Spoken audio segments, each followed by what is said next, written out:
It's Father's Day. Woohoo! So we actually have a fan mail. Email. We do? Yeah, Janine B. from British Columbia. So north of the border. We're international now. Yay! She sent an email basically saying, I'm paraphrasing here, please share your best recipe for Father's Day. It is just right around the corner. So Janine, in British Columbia, that's exactly what we're going to do. And my favorite Father's Day recipe is tomahawk ribeyes.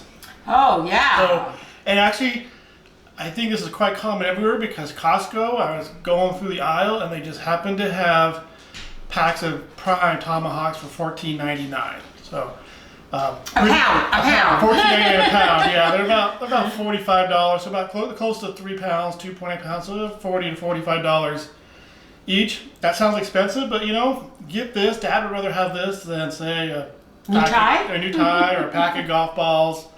So really, for the cost of some Pro V1s, you could get him a nice tomahawk steak. We'll also put some compound butter and add some fries as a side, some Jojo potato fries. And this will be the perfect meal for Dad. So give him that beer, tell him to put his feet up, enjoy the golf tournament today, and make him a happy Father's Day dinner. So we're going to get started first by preparing the steaks. All right, let's go. Today we have both our ribeyes. Actually, these are tomahawks. Oh, tomahawks, sorry. Well, yeah, but that I'm so glad you did that, because what is a tomahawk steak? Well, it's a ribeye, but it has the bone still on it. Right. Yeah. So it's a ribeye just like you would buy, but for aesthetic beauty, we have the bone, kind of Frenched, right? That's what they call that. Right. And there'll be naysayers who say it's a waste of money, and maybe it is. I mean, you just need to get a ribeye, but it's Father's Day, so we're going to do. Like the Costco had these on sale. They're prime. We got 2 of them. This one here is slightly more oxidized, but it's perfectly fine. I bought this one yesterday, and it's ready to go. And we're just going to do some real easy seasoning on it, real light. So, actually, I touched it. So I'll just first thing you do is just coat very lightly with olive oil.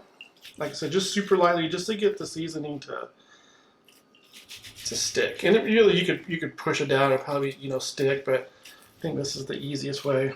And because these are prime tomahawks, you really are going to want the meat flavor to shine through, because it's amazing meat. Because of the marbling, it's going to be really tender. Yeah, I mean you can see all the marbling in here. I mean, especially this one. It's going to be so good. Last time we made these, we bought choice. Costco wasn't selling these. And that's what I originally tend to cook, and that one was really good. And I almost bought one to compare side by side, but at $50 a pop, I decided not to. But you can really see these. This is going to be really amazing when we take it off. It'll be all tender. The other thing is, look how thick it is. Well, you want something nice and thick because we're going to reverse sear this, and you want you want to get that smoke for probably an hour and a half. So. Ken, while AJ is doing some more seasoning here, and let's talk for a minute what the difference is really between prime and choice, because a lot of people don't know. A prime cow tends to be one that is fed a higher caliber of feed, and they tend to butcher them when they're a little bit younger and a little bit smaller. So when you think about it from a farmer's perspective, smaller cow, more expensive feed, of course it's going to come out to be more expensive per pound.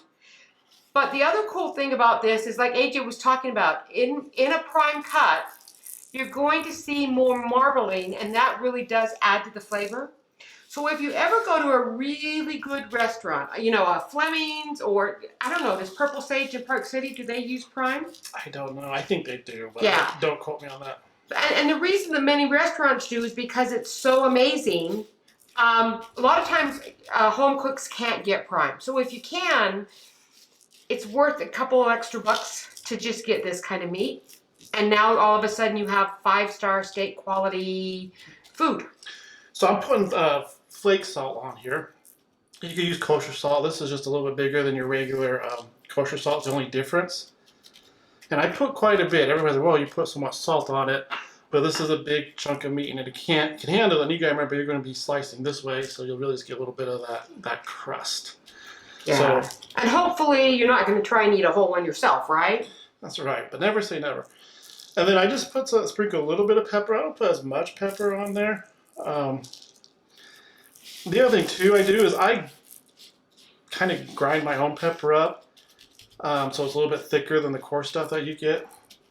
Which is my preference because you got these big old pieces of salt flakes on there, so I want the pepper to be able to compete. You want that pop, huh? That's right. So, you know, other things to notice if you look at this, a lot of times it's home cooked, we under season, and then we wonder why the restaurant's so good. So even though AJ's not putting a thick coat on, you can see it's probably still more than maybe historically you've been using for seasoning.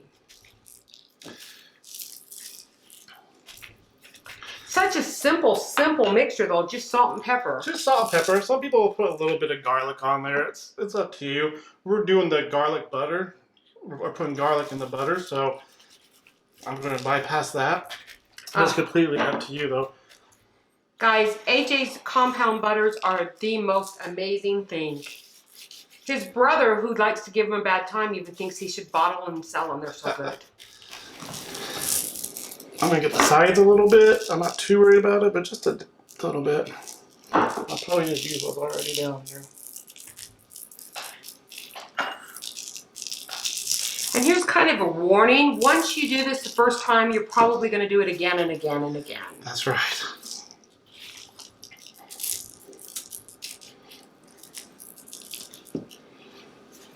The first time I did a tomahawk, it was actually for Valentine's Day.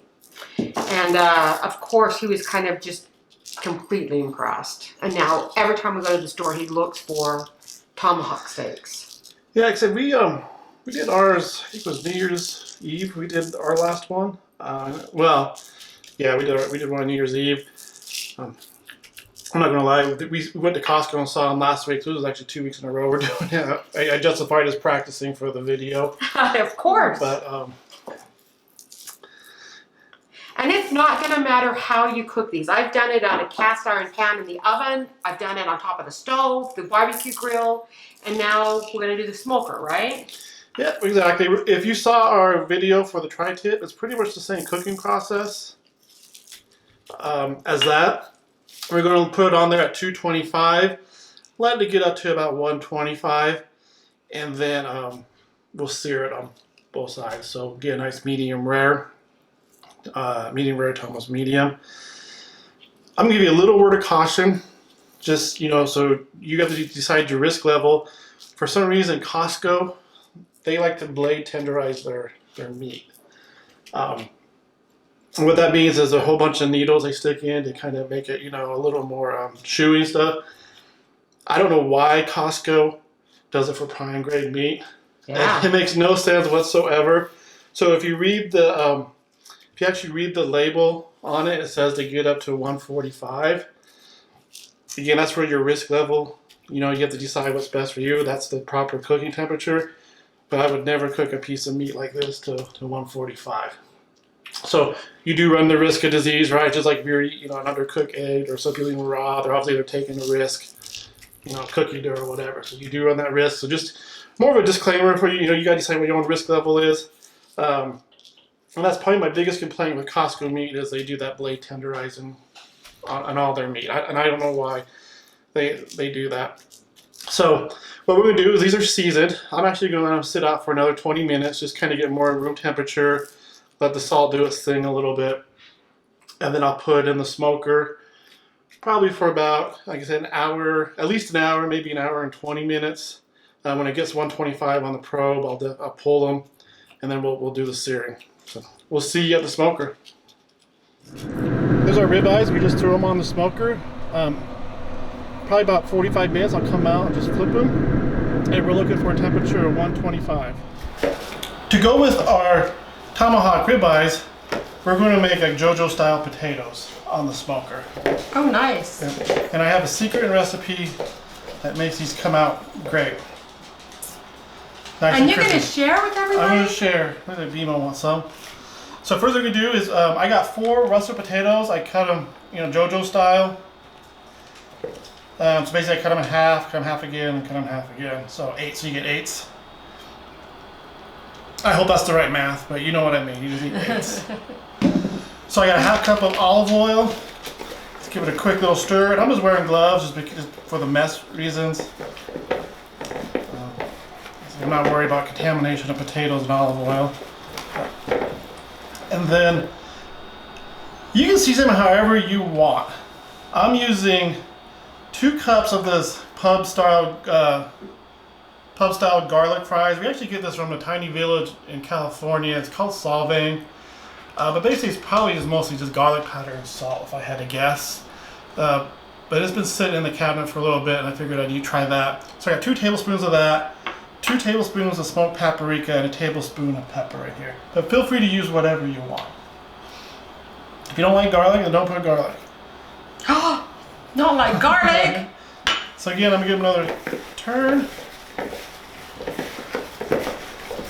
Get it all mixed in.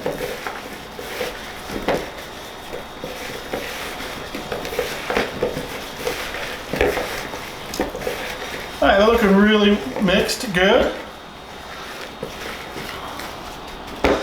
And the secret ingredient when you do them on the smoker or the grill is to use potato flakes. Just regular dehydrated potato flakes. I have 2/3 of a cup, roughly. And you just sprinkle them in. And you know, that's also a secret ingredient if you do fries in your air fryer. Oh, I didn't know that. Yeah. And honestly, the first time I made these, I thought the recipe was crazy. I was like, really? And I actually made 2 batches, one without the potato flakes and one with them, just to test. And everybody ate the potato flake ones, and the other ones just kind of sat there. They didn't crisp up. So I know it sounds a little weird, but it definitely works. All right.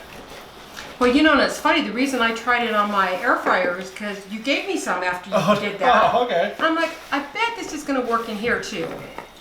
So it's mixed up pretty good. I took a baking sheet, put foil on it, sprayed it with a Pam non-stick, and we just dump them on. Oh my gosh, they look all ready to eat now. Make sure you get all the goods.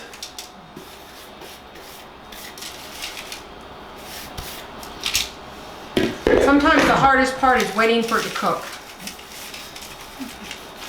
I try to put them all on their peel. I don't think you have to, it's just probably being a little neurotic, but. And the main reason why I do that really is because I'll put them on here, let them cook for about 10 minutes, put them on one of their sides, and then flip them on the other side so they get nice and brown. So, like I said, it's probably overkill. All right, there you go, kind of spread them out as you can. Like, these are 4 potatoes here. We have 4 people eating today for Father's Day. So put these on the smoker. And again, you can cook these in an oven. She mentioned you could do them in an air fryer. But put these on the smoker for 400 degrees. It'll probably take them about 30 minutes or so to get where you want them. Keep an eye on them. These are one of those things, they seem to go from not done to overdone really fast. And I think potatoes is one of those things you're cooking, you know, 2 or 3 different courses or sides and they get forgot about. So keep an eye on them. And like I said, we'll go put them in the smoker right now. All right, these are at 90 degrees. I just flipped them over. Like I said, we got about 30 more degrees to go. I just wanted to show you a picture of how they're looking on the smoker. For the perfect addition to our steak, we're going to make a compound butter. Basically, compound butter is any butter that you add other compounds to, right? Whether it be vegetables, mushrooms, whatever you want. It's free reign. You know, get creative. There's a lot of good recipes on the web. I usually, always put a shallot and garlic in, and whatever herbs I have in the refrigerator. So the nice thing about compound butter, you just don't use it for steaks. You can use it for chicken. Like if you're making chicken, you can make the little pucks and put it underneath the skin. You can use it for seafood. It goes with everything. Really, you can make this once a week and use it on your all your dishes. So the only thing with compound butter, and like I said, I went with the Kerrygold. When you're doing compound butter, it's definitely worth the expensive butter. I say expensive, it's like $2.50 more. So try to do that if you can get it. I got the unsalted. because our steak has plenty of salt on it anyway. So first thing you do is you let this sit out a couple hours. This is actually going to sit out quite longer than that. So it's really soft. I would normally just make one regular stick of butter, but we have people over and everybody loves this. So I'm actually doing a full, I don't know what Kerrygold calls these. It's 8 ounces, so I'm going to make this. And it's going to be a little messy. I probably like it a little too soft, but that's all right. It is also, I mean, it's not 100 degrees in the house, but it's almost 100 degrees here in Utah in the first week of June, so everything is heating up.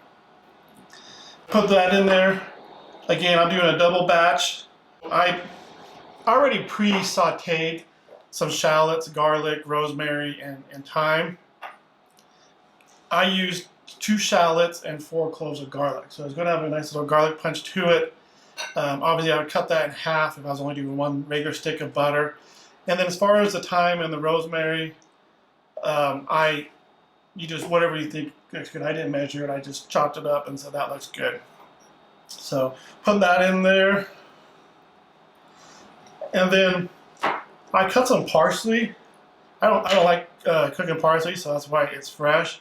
I'm going to dump that in there too. Again, not real scientific, just however much you want. You know, if somebody has my compound butter and they tell me there's not enough of something in there, they're probably right. They tell me there's too much, they're probably right. It's whatever you want. And you just mix it up. I mixed all the ingredients together.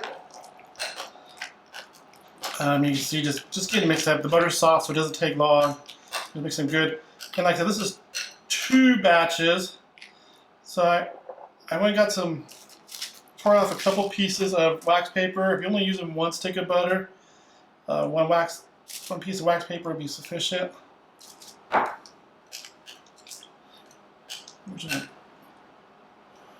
them on there. You know, and not only does this add flavor, but it also adds a little bit of a beauty or pop to the look of the steak. Yeah, it sure does. It sure does. And you know, we'll cut some slices off of it here. I always say it's like stained glass with butter. I think that's what it looks like. Oh. That might be a little too creative or carried away, but so I'm just kind of spread it out.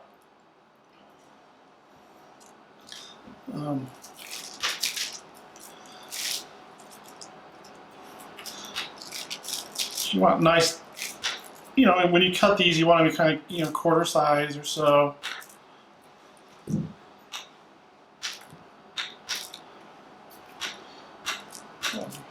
It's like this one didn't get as much butter as the other one, but that's fine. Like I said, if you're just using 1 stick, you would only use 1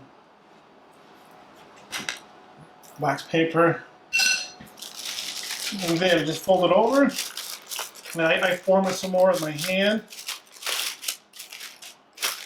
Try to get as round as possible. Just roll it.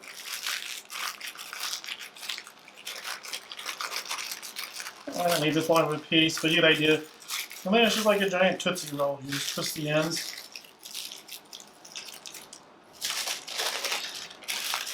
This will need probably at least 20 minutes in the refrigerator. So make sure you know you're not doing this last minute. And if you are, throw in the freezer for a little bit. Yeah, do that too. Let's see, twist the ends. There you go. We're going to toss them in the refrigerator for at least 20 minutes, and we'll come back and slice them up. We have our fries on. As you can see, they're getting close to getting done. Now we have our steaks. These are about where we want them. 126. 126. So we're going to pull them and sear them.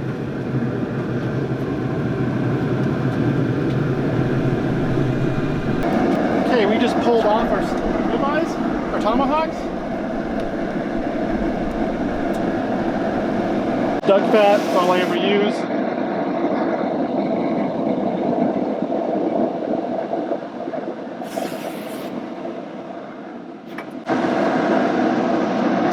First thing I do is I try to render some of the fat a little bit. Listen to that sound though. That's amazing.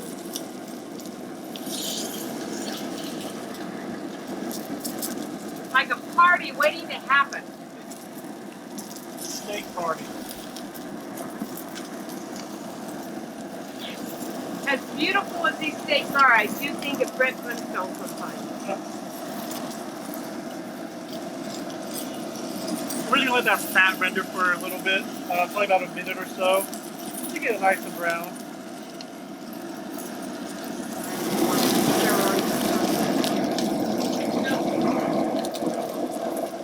So we just got done searing the steaks. Next step is just get the butter and sit in the fridge. Definitely firmed up. Still a little soft. We're just going to cut little quarter-sized pucks. And you kind of see what I was saying about stained glass, how it just shows all the color. You know, you see the garlic, the shallot, the green. Beautiful.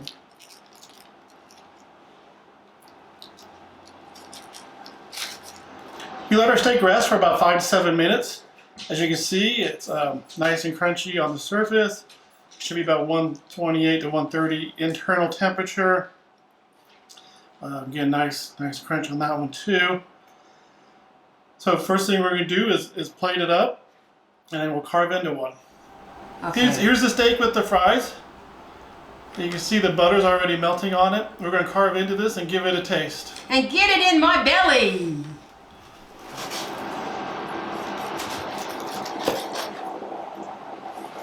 We cut the tomahawk up. Now we're going to give it a try. We put a little bit of that compound butter on it. I would say it is cooked to a perfect medium rare. Yeah, It's almost a little close to medium, but medium rare. So let's have a taste.